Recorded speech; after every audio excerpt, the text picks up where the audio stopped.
밤 이렇게 시간이 안 가는지 정말 버스 안에서 going 이불 속에서 going 언제나 너에게 going Presentasi kali ini terdapat daftar isi dari presentasi saya, yaitu pengertian piutang usaha, jenis-jenis piutang usaha, proses pencatatan piutang, pengelolaan piutang, penilaian dan penyisihan piutang tak tertagih, dampak piutang usaha terhadap laporan keuangan, dan yang terakhir yaitu studi kasus. Baik, untuk daftar isi pertama yaitu pengertian usaha. Piutang usaha adalah hak yang dimiliki oleh perusahaan untuk menerima pembayaran dari pelanggan atau klien atas barang atau jasa yang telah disediakan atau dijual secara kredit. Piutang usaha biasanya muncul dalam aktivitas bisnis sehari-hari ketika perusahaan menjual produk atau jasa kepada pelanggan, tetapi pembayaran dilakukan di masa depan sesuai dengan syarat kredit yang telah disepakati. Piutang usaha dicatat sebagai aset di neraca perusahaan karena mewakili uang yang diharapkan diterima di masa depan. Selanjutnya yaitu jenis-jenis piutang usaha. Piutang usaha dapat dikategorikan berdasarkan beberapa kriteria, seperti piutang dagang atau trade receivable, merupakan piutang yang ditimbul dari penjualan barang atau jasa kepada pelanggan dalam kegiatan bisnis normal perusahaan. Ini bentuk piutang yang paling umum dalam bisnis. Selanjutnya yaitu piutang wesel atau notes receivable. Piutang yang didukung oleh surat promos atau wesel yang merupakan janji tertulis dari pelanggan untuk membayar sejumlah uang tertentu pada tanggal tertentu di masa depan. Selanjutnya yaitu piutang tak tertagih atau uncollectible receivable.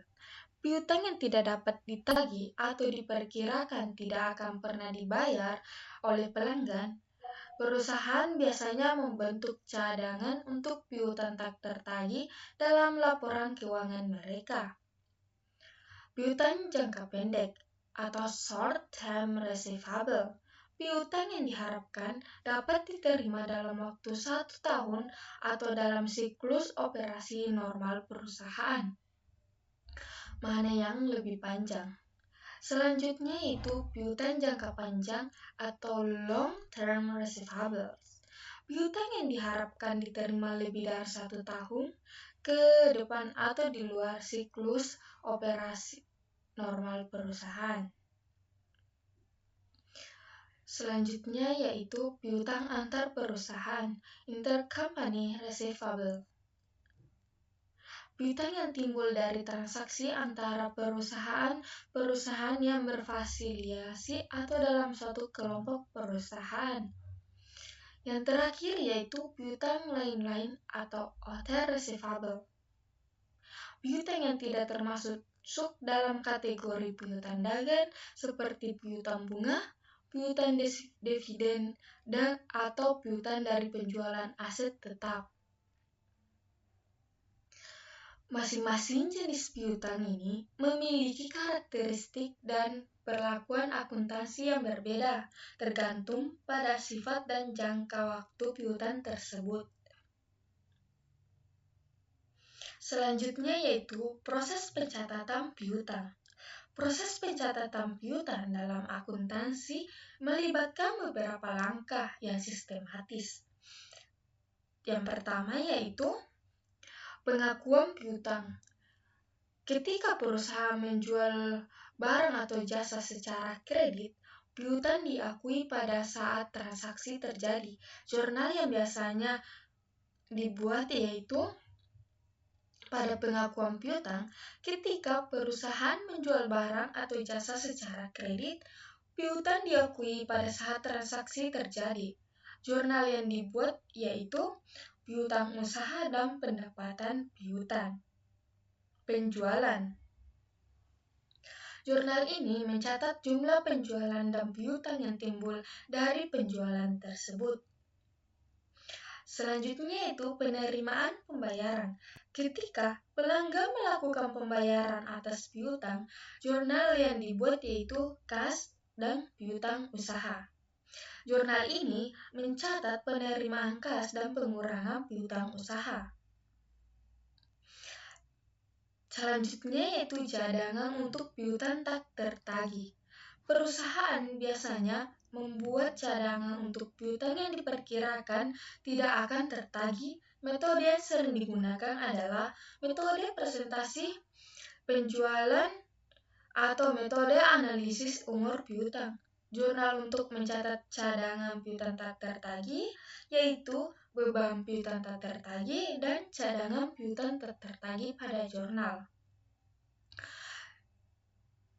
Dia mencatat estimasi beban atas piutang yang diperkirakan tidak akan tertagih. Selanjutnya yaitu penulisan piutang tak tertagih. Ketika piutang dipastikan tidak tertagih, piutang tersebut dihapuskan dari buku besar atau jurnal yang dibuat. Pada jurnal umum terdapat cadangan piutang tak tertagih dan piutang usaha. Jurnal ini menghapus piutang dari buku besar dan mengurangi cadangan piutang tak tertagih. Pemulihan piutang yang tak tertagih yang telah dihapuskan. Jika piutang yang telah dihapuskan kemudian diterima, perusahaan harus mencatat pemulihan tersebut. Jurnalnya yaitu piutang usaha, cadangan piutang tak tertagih, kas, dan piutang usaha. Selanjutnya yaitu pengelolaan piutang usaha. Pengelolaan piutang usaha adalah proses yang melibatkan beberapa kegiatan untuk memastikan bahwa piutang usaha ditagih dan diterima secara efektif dan efisien. Pengelolaan yang baik membantu meningkatkan likuiditas perusahaan dan mengurangi risiko piutang tak tertagih. Ada beberapa langkah yang strategis dalam pengelolaan piutang, yaitu evaluasi kredit pelanggan, yaitu menilai kelayakan kredit calon pelanggan sebelum memberikan kredit. Ini bisa mencakup pemeriksaan laporan keuangan, riwayat kredit, referensi bisnis, dan skor kredit. Selanjutnya itu penetapan kebijakan kredit. Menetapkan kebijakan kredit yang jelas dan konsisten termasuk syarat pembayaran. Misalnya 30 hari atau 60 hari batas kredit maksimum untuk masing-masing pelanggan dan prosedur penagihan. Selanjutnya itu monitoring dan pelacakan piutang. Secara rutin memantau usia piutang dengan menggunakan laporan umur piutang atau against schedule. Laporan ini membantu mengidentifikasi piutang yang sudah jatuh tempo dan memerlukan tindakan penagihan segera. Selanjutnya yaitu pengiriman faktur yang tepat waktu dan akurat. Mengirimkan faktur segera setelah barang atau jasa diserahkan. Memastikan bahwa faktur tersebut akurat dan mencantumkan informasi yang diperlukan seperti syarat pembayaran, jumlah yang terutang, dan tanggal jatuh tempo. Selanjutnya yaitu penagihan dan pengingat pembayaran. Melakukan tindak lanjut secara teratur terhadap piutang yang mendekati atau sudah melewati tanggal jatuh tempo melalui panggilan telepon, email, atau surat pengingat. Menggunakan perangkat lunak manajemen piutang dapat membantu dalam mengotomatisasi proses ini. Selanjutnya yaitu diskon untuk pembayaran awal. Menawarkan diskon bagi pelanggan yang melakukan pembayaran lebih awal dari tanggal jatuh tempo sebagai insentif atau inisiatif untuk mempercepat arus kas. Selanjutnya itu negosiasi dan penyelesaian. Melakukan negosiasi dengan pelanggan yang mengalami kesulitan pembayaran untuk menyusun rencana pembayaran yang baru atau menawarkan potongan jika pembayaran dilakukan segera. Selanjutnya itu penanganan piutang tak tertagih. Mengembangkan kebijakan untuk menangani piutang tak tertagih termasuk penggunaan jasa penagihan pihak ketiga atau menjual piutang tersebut kepada perusahaan pembelian piutang atau factoring. Yang terakhir yaitu pelaporan dan analisis. Melakukan analisis secara berkala terhadap kinerja piutang usaha termasuk menghitung rasio perputaran piutang, dan rasio usia piutang untuk mengidentifikasi tren dan area yang memerlukan perbaikan.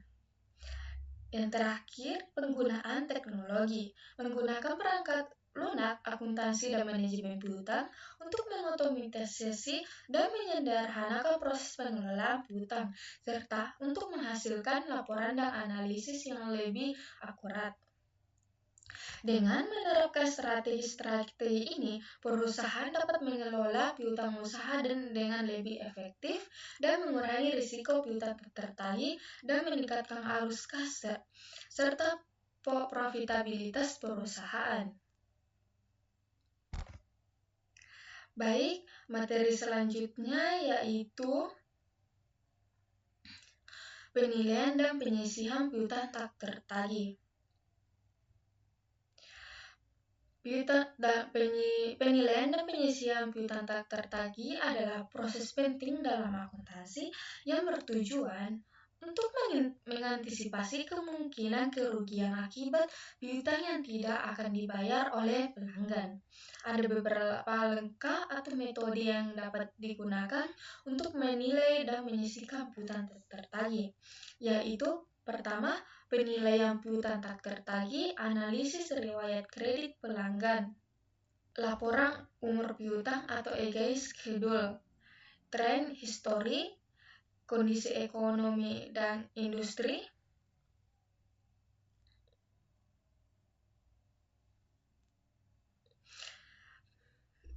kondisi ekonomi dan industri merupakan mempertimbangkan kondisi ekonomi dan industri yang dapat mempengaruhi kemampuan pelanggan untuk membayar piutang mereka. Yang kedua yaitu metode penyisihan piutang tak tertagih, yang terdiri dari metode presentasi penjualan atau percentage of sales method. Menyisihkan presentasi tetap dari penjualan kredit selama periode tertentu sebagai cadangan piutang tak tertagih. Contoh jurnalnya yaitu beban piutang tak tertagih dan cadangan piutang tak tertagih. Angka presentasi didasarkan pada pengalaman historis perusahaan tentang piutang tak tertagih. Selanjutnya yaitu metode analisis umur piutang atau Again of Accounting Receivable Method, yang menyisihkan jumlah tertentu berdasarkan usia piutang. Semakin tua piutang, semakin besar penyisihan yang dibuat. Langkah untuk membuat laporan umur piutang yaitu menetapkan presentasi tak tertagih untuk setiap kategori umur, menghitung total penyisihan. Contoh jurnalnya yaitu beban piutang tak tertagih, cadangan piutang tak tertagih. Yang ketiga yaitu penyesuaian cadangan piutang tak tertagih. Setiap akhir periode akuntansi, cadangan piutang tak tertagih harus disesuaikan untuk mencerminkan perusahaan dalam estimasi piutang tak tertagih. Jika estimasi piutang tak tertagih meningkat, tambahan beban piutang tak tertagih dicatat dalam jurnal yaitu beban piutang tak tertagih dan cadangan piutang tak tertagih. Jika estimasi menurun, cadangan dikurangi dan pendapatan dari penyelesaian dicatat yaitu dalam jurnal umum yaitu cadangan piutang tak tertagih dan pendapatan dari penyelesaian cadangan piutang tak tertagih. Keempat yaitu penulisan piutang tak tertagih. Ketika piutang dipastikan tidak dapat ditagih, piutang tersebut harus dihapuskan dari buku besar. Dalam jurnal umum dituliskan cadangan piutang tak tertagih dan piutang usaha. Jurnal ini mencatat penghapusan piutang dari buku besar dan mengurangi cadangan piutang tak tertagih. Yang kelima yaitu pemulihan piutang yang telah dihapuskan. Jika piutang yang telah dihapuskan kemudian diterima kembali, perusahaan harus mencatat pemulihan tersebut, mengembalikan piutang ke buku besar dengan menuliskan jurnalnya yaitu piutang usaha dan cadangan piutang tak tertagih, mencatat penerimaan kasnya yaitu dengan jurnal kas dan piutang usaha. Dengan penilaian dan penyelesaian piutang tak tertagih, penting untuk memberikan gambaran yang lebih akurat tentang kesehatan keuangan perusahaan dan memastikan bahwa laporan keuangan mencerminkan nilai aset yang realistis. Metode yang dipilih harus disesuaikan dengan karakteristik bisnis dan riwayat kredit pelanggan. Selanjutnya yaitu piutang usaha memiliki dampak yang signifikan terhadap laporan keuangan perusahaan, terutama pada neraca, laporan laba rugi, dan laporan arus kas. Ada beberapa rincian mengenai dampak tersebut. Yang pertama yaitu dampaknya pada neraca. Dampaknya pada neraca dapat memengaruhi aset lancar. Piutang usaha dicatat sebagai aset lancar di neraca. Ini menunjukkan jumlah yang diharapkan akan diterima dari pelanggan dalam waktu dekat. Penambahan piutang usaha akan meningkatkan total aset lancar dan total aset perusahaan secara keseluruhan. Selanjutnya yaitu cadangan piutang tak tertagih. Perusahaan biasanya membentuk cadangan untuk piutang yang diperkirakan tidak tertagih yang dicatat sebagai pengurangan piutang usaha di neraca. Cadangan ini mengurangi nilai bersih piutang yang dilaporkan di neraca sehingga memberikan gambaran yang lebih realistis tentang jumlah yang mungkin diterima. Yang kedua yaitu dampak pada laporan laba rugi. Dapat berdampak pada pendapatan penjualan. Piutang usaha timbul dari penjualan kredit sehingga mempengaruhi pendapatan yang diakui dalam laporan laba rugi. Penjualan kredit meningkatkan total pendapatan penjualan selama periode akuntansi. Selanjutnya yaitu berdampak pada beban piutang tak tertagih. Pengakuan beban piutang tak tertagih baik melalui metode presentasi penjualan atau metode analisis umum piutang akan dicatat sebagai beban operasional yang akan mengurangi laba bersih perusahaan selama periode tersebut. Yang ketiga yaitu dampak pada laporan arus kas. Yang berdampak pada arus kas operasional, piutang usaha tidak langsung mempengaruhi arus kas sampai pembayaran diterima. Penjualan kredit meningkatkan pendapatan, tetapi tidak meningkatkan kas sampai pembayaran diterima. Peningkatan piutang usaha selama periode tertentu akan mengurangi arus kas dari aktivitas operasi karena mencerminkan pendapatan diakui tetapi belum diterima dalam bentuk kas. Selanjutnya dapat berpengaruh pada pengumpulan piutang. Pengumpulan piutang akan meningkatkan arus kas dari aktivitas operasi ketika pelanggan membayar utang mereka. Manajemen piutang yang efektif akan mempercepat penerimaan kas, meningkatkan likuiditas perusahaan. Yang keempat, dampaknya terhadap analisis rasio keuangan. Analisis rasio keuangan dapat berpengaruh pada rasio likuiditas. Rasio seperti rasio lancar atau current ratio dan rasio cepat quick ratio dipengaruhi oleh jumlah piutang usaha. Peningkatan piutang usaha akan meningkatkan rasio lancar, tetapi jika piutang tidak segera ditagih, itu dapat menyesatkan dalam hal likuiditas yang sebenarnya. Selanjutnya yaitu dapat berdampak pada rasio perputaran piutang. Rasio perputaran piutang atau account receivable turnover ratio mengukur efektivitas perusahaan dalam mengelola dan menagih piutang. Rasio lebih tinggi menunjukkan penagihan piutang lebih efisien. Rasio hari penjualan yang belum tertagih atau day sales outstanding atau bisa disingkat DSO menunjukkan berapa lama rata-rata waktu yang diperlukan untuk menagih piutang. DSO yang tinggi dapat menunjukkan masalah dalam pengumpulan piutang. Baik, selanjutnya yaitu terdapat studi kasus sederhana tentang piutang usaha untuk menggambarkan bagaimana piutang usaha dikelola dan dampaknya terhadap laporan keuangan perusahaan. Pada studi kasus PT CIEC yang dilatar belakangi yaitu perusahaan manufaktur yang menjual produk-produk baik secara tunai maupun kredit. ada beberapa data keuangan yang relevan untuk periode akuntansi, seperti total penjualan selama tahun 2023 yaitu 10 juta, penjualan kredit selama tahun 2023 yaitu 6 juta, piutang usaha pada awal tahun 2023 yaitu 800.000, pembayaran yang diterima dari piutang usaha selama tahun 2023 yaitu 5.500.000. Estimasi piutang tak tertagih berdasarkan pengalaman historis 2% dari penjualan kredit piutang usaha pada akhir tahun 2023 yaitu 1.300.000.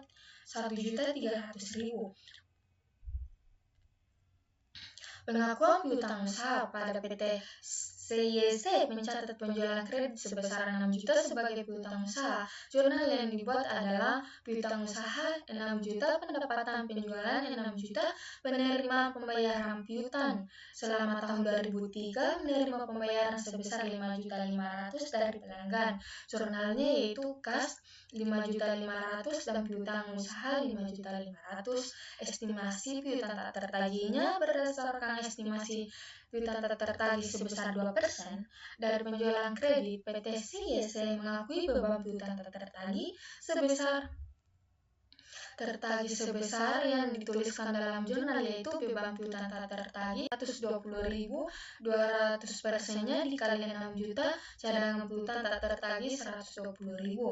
Dalam piutang usaha akhir tahun, pada akhir tahun, piutang usaha yang tersisa hanya 1.300.000.